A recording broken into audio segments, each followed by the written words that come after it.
उस टाइम में चीज़ें डिस्टर्ब रही, लाइक शेयर सब्सक्राइब आप कर देंगे, ये सब कहने की बातें बची नहीं है। ये जो PDF है विद आंसर्स, ये कल सुबह तक ही आपको let's learn square Telegram channel 9 lakh plus लोग हम वहाँ जुड़े हुए हैं, वहाँ आपको ये मिल जाएगी PDF इस सेशन की। चलिए कहानी शुरू करते हैं। फर्स्ट क्वेश्चन आपके सामने है, बिल्कुल पेपर के पैटर्न को ध्यान में रखते हुए, और पेडागोजी की तैयारी अगर आप कर रहे हैं तो ये सारे क्वेश्चन इवन सभी एग्जाम्स में हेल्पफुल होंगे, बट सीटेट को हम बिल्कुल टारगेट करके चल रहे हैं। ये सेशन शेयर कर दीजिएगा उन लोगों के साथ, क्योंकि बहुत दिनों से हमने ये सेशन लगा के रखा हुआ था बट हो नहीं पा रहा था तबियत की वजह से, ठीक है ना।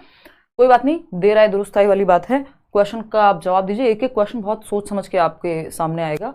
कुछ ही क्वेश्चन हैं जो प्रीवियसली भी आए हुए हैं, अदरवाइज बहुत अच्छी कोशिश की गई है कि अच्छे क्वेश्चंस को पिक करके आपके सामने लाया जाए।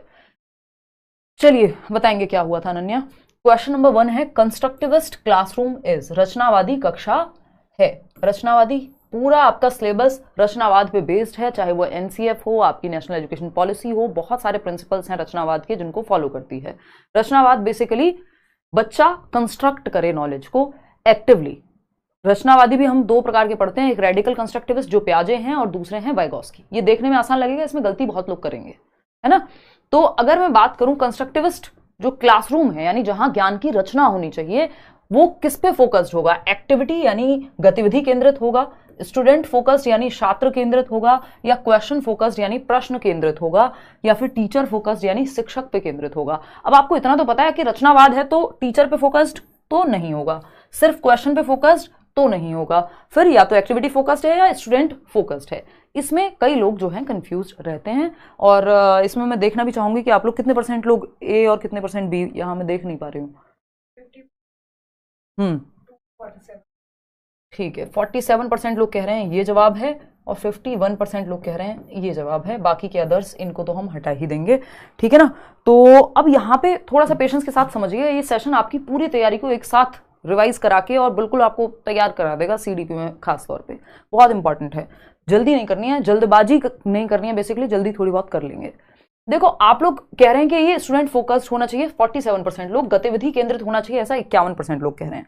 मैं भी बहुत बार आपको कहती हूँ कि जहां बच्चा एक्टिव है वो ऑप्शन बढ़िया है, लेकिन यहां हमने गड़बड़ कर दी है। ये 51% लोग गलत जवाब दे रहे हैं। एक्टिविटी फोकस्ड नहीं, क्लासरूम होगा स्टूडेंट फोकस्ड, ठीक है ना।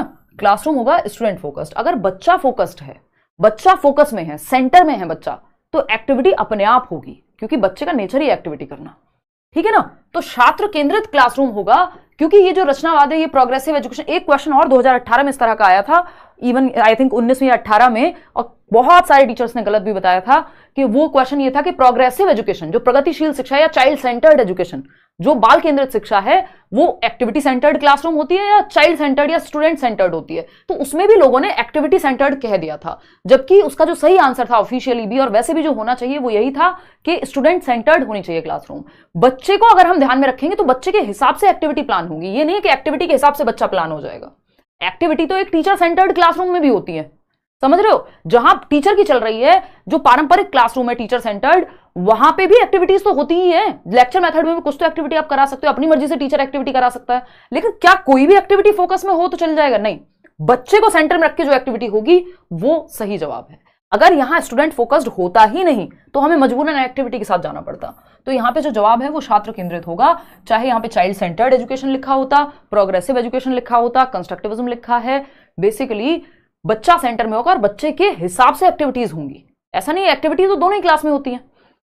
तो यहां पे स्टूडेंट फोकस्ड या स्टूडेंट सेंटर्ड होना चाहिए, चाहे यहां पे ऑप्शन आपका चाइल्ड सेंटर्ड कर देता ऊपर रचनावाद की जगह, ठीक है। और रचनावाद में 2 नाम बहुत इंपॉर्टेंट हैं, आपको याद रखना है। एक तो रचनावाद क्या कहता है, बच्चे को रखो एक्टिव, लेकिन बच्चे के हित में प्लान करके चीजें, ये नहीं सिर्फ एक्टिव रखो कुछ भी कराते रहो, नहीं, स्टूडेंट को फोकस में रख के एक्टिविटी कराना है, ठीक। आपका जो नेशनल करिकुलम फ्रेमवर्क 2005 है वो भी इसी पे बेस्ड है, या जो भी NCF है अभी 2023 में। अगर हम देखें यहाँ पे फोकस में तो इसको रखा ही जाएगा। अगर हम यहाँ पर देखें तो ये आपका नेशनल एजुकेशन पॉलिसी भी बच्चे को एक्टिव रखने पे फोकस करेगी। कंस्ट्रक्टिविस्ट जो लोग हैं, हम जनरली 2 प्रकार के लोगों को, जो 2 रचनावादी हैं जो हमारे सिलेबस में हैं, एक है सोशल कंस्ट्रक्टिविस्ट, यानी जो समाज के साथ मिलकर बच्चा जो है रचना करेगा ज्ञान की, ये कहते हैं, वो आप जानते हैं वाइगोस्की हैं, है ना, सामाजिक रचनावादी। दूसरे हैं रेडिकल कंस्ट्रक्टिविस्ट, जिनको हम उग्र रचनावादी कहते हैं, जो कहते हैं बच्चे की एक्टिविटी को सेंटर में रखो, समाज सेंटर में नहीं। तो ये प्याजे हैं। कौन है? प्याजे चचा या जीन प्याजे। तो ये ध्यान में हमें बात रखनी है कि रचनावादी कौन लोग, जो बच्चे को एक्टिविटी करके सिखाने पे फोकस करें कि बच्चा क्या है, एक्टिव कंस्ट्रक्टर ऑफ नॉलेज है, ज्ञान का सक्रिय निर्माता है। चलिए क्वेश्चन नंबर 2 पे चलते हैं। थोड़ा सा ध्यान रख के क्वेश्चन सॉल्व करना है, ऐसे ही क्वेश्चन होंगे, लगेंगे हल्के और आप वहीं गिर जाएंगे, ठीक है, फिर उठा भी लेंगे, कोई बात नहीं। Choose the correctly matched pair of stages with the characteristics proposed by Jean प्याजे। और ऐसे क्वेश्चन नहीं होंगे कि बेतुके, बिल्कुल जो पेपर से जिनका कोई रिलेशन नहीं है, मैंने अपनी ईगो सेटिस्फाइड करने के लिए डाल दी हूं, ये काम मैं नहीं करती हूं और पेपर से पहले तो बिल्कुल भी नहीं करूंगी, क्योंकि आपका कॉन्फिडेंस गिर जाए उसका भी कोई फायदा नहीं है, ठीक है ना। सेकंड क्वेश्चन का जवाब दो फटाफट से। जीन प्याजे द्वारा प्रस्तावित विशेषताओं के साथ चरणों की सही ढंग से मेल खाने वाली जोड़ी का चयन करना है। यानी जीन प्याजे की 4 स्टेजेस हैं, जिन्होंने पढ़ा है प्रीवियस वीडियोस से उनको पता ही होगा, मैंने सिंपल आपको फंडा बताया हुआ है। SPCF ये हमारा निमोनिक है, शॉर्ट ट्रिक कह लीजिए आप इसको। SPCF ये 4 स्टेजेस हैं जीन प्याजे के संज्ञानात्मक विकास की, यानी प्याजे के कॉग्निटिव डेवलपमेंट की। Sensory motor, pre operational, concrete operational और फॉर्मल ऑपरेशनल, ठीक है जी। अब सेंसरी मोटर स्टेज की अगर मैं बात करूं तो ये जन्म से 2 वर्ष तक होती है। Can engage in make believe play, तो जन्म से 2 वर्ष में बच्चा मेक बिलीव प्ले होता है, बच्चे डॉक्टर खेलते हैं, अलग अलग रोल में आ जाते हैं। मेक बिलीव प्ले जो है वो आएगा आपका 2 से 7 वर्ष में, प्री ऑपरेशनल में, ना कि सेंसरी मोटर में। हालांकि मैं देख लेती हूँ कितने लोगों ने सही जवाब दिया, बताना एक बार। ठीक है, रुको, अच्छा यहां से जवाब देना है, अगर आप लोग भूल रहे हैं तो जवाब यहां से चूज कीजिएगा, ठीक है ना। और इसमें ABCD लिखना था तुमको भी ऑप्शन में, चलो कोई नहीं, ठीक है। तो यहां से जवाब दीजिएगा ध्यान में रख करके। अब देखो यहां पे बात समझते हैं, कहानी है क्या। अलग अलग जवाब सब अपनी मर्जी से दिए जा रहे हैं, कोई सही जवाब आ नहीं रहा। सेंसरी मोटर ये नहीं होगा, क्योंकि ये प्री ऑपरेशनल में आता है। डॉक्टर खेलना या मेक बिलीव प्ले जो है वो प्री ऑपरेशनल सेकंड स्टेज में, पहली में नहीं आएगा। प्री ऑपरेशनल स्टेज पूर्व संक्रियात्मक अवस्था, एनिमिस्टिक थिंकिंग यानी सजीव चिंतन, के बच्चे को लगता है अगर ये पेन गिरा है तो इसको भी चोट लगी होगी, यानी निर्जीव चीज भी सजीव है। मतलब उसको लगता है टेबल से चोट लगी है तो टेबल ने मारा है उसको। कहते नहीं चींटी मर गई, बच्चा गिर जाता है, उसको बड़ा अच्छा लगेगा, हाँ यार चींटी भी मर गई, चलो। मतलब उसको लग रहा है कि निर्जीव चीज में भी जान है। एनिमिस्टिक थिंकिंग है उसकी, प्री ऑपरेशनल स्टेज में होती है, बिल्कुल सही बात है, ये पॉइंट तो करेक्ट हो गया भाई। फिर आते हैं कॉन्क्रीट ऑपरेशनल स्टेज पे। Capable of using symbols for symbols, क्या इस स्टेज में बच्चा सिंबल्स की जगह सिंबल्स को यूज करना सीख जाता है?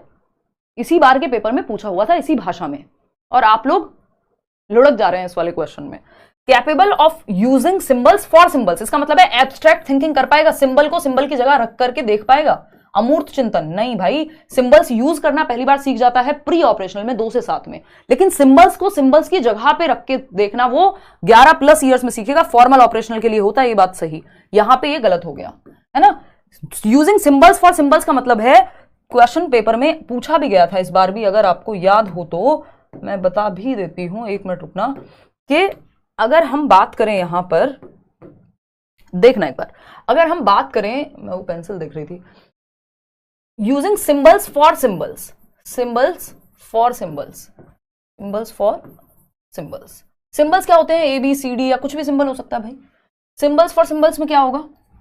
लेट एक्स को मान लिया आपने किसी एक चीज की वैल्यू, ये है यूजिंग सिंबल्स फॉर सिंबल्स। नहीं तो हम कॉन्क्रीट चीजों के लिए यूज करते हैं कि अच्छा इस रिमोट को बच्चे ने फोन की तरह मान लिया, सिंबॉलिक हो गया एक तरह से, ठीक। तो ये आपका 11+ ईयर्स में आती है ये एबिलिटी, यानी एब्स्ट्रैक्ट अमूर्त चिंतन, जो सामने नहीं है उस पर सोच पाना, ठीक। तो यहां पे ये बात भी गलत हो गई। फिर बचता है फॉर्मल ऑपरेशनल यानी औपचारिक संक्रियात्मक। कैपेबल ऑफ हाइपोथेटिको डिडक्टिव थिंकिंग, तो ये जो परिकल्पनात्मक निगमनात्मक चिंतन है, डिडक्टिव थिंकिंग यही आती है इंसान में। इंडक्टिव थिंकिंग पहली बार कॉन्क्रीट ऑपरेशनल में आएगी, और भी मैं चीजें अभी बताऊंगी। तो फॉर्मल ऑपरेशनल जो है वो यहां पे सही हो गया। हाइपोथेटिकल थिंकिंग यही आएगी कि इंसान, अगर हम बात करते हैं डॉक्टर मनमोहन सिंह की, तो भैया बहुत बड़े इकोनॉमिस्ट या साइंटिस्ट लोगों में ये बहुत पाई जाती है कि उन्होंने प्रिडिक्ट कर दिया बहुत साल पहले कि भाई उस टाइम पे मंदी आने वाली थी, समथिंग लाइक दैट। तो बहुत या साइंटिस्ट लोग हैं वो बहुत पहले से कुछ प्रिडिक्ट कर पा रहे हैं, इसका मतलब हाइपोथेसिस, परिकल्पना कर पा रहे हैं, और तब डिडक्टिव लॉजिक पे आ पा रहे हैं। तो फर्स्ट और ये बहुत हाईएस्ट लेवल है। सेकंड और फोर्थ ऑप्शन हमें यहां सही लग रहा है, that means C option is the right answer. C option कितने लोग दे रहे थे निशा, देखना जरा, 38% लोग, और ये भी इतनी कहानी मेरी बताने के बाद। तो एक तो आंसर यहां से चूज करना है, थोड़ा सा इस तरह के क्वेश्चंस पूछे जाते हैं। तो third option, second and fourth सही है, बाकी के दोनों यहां गलत हो जाएंगे।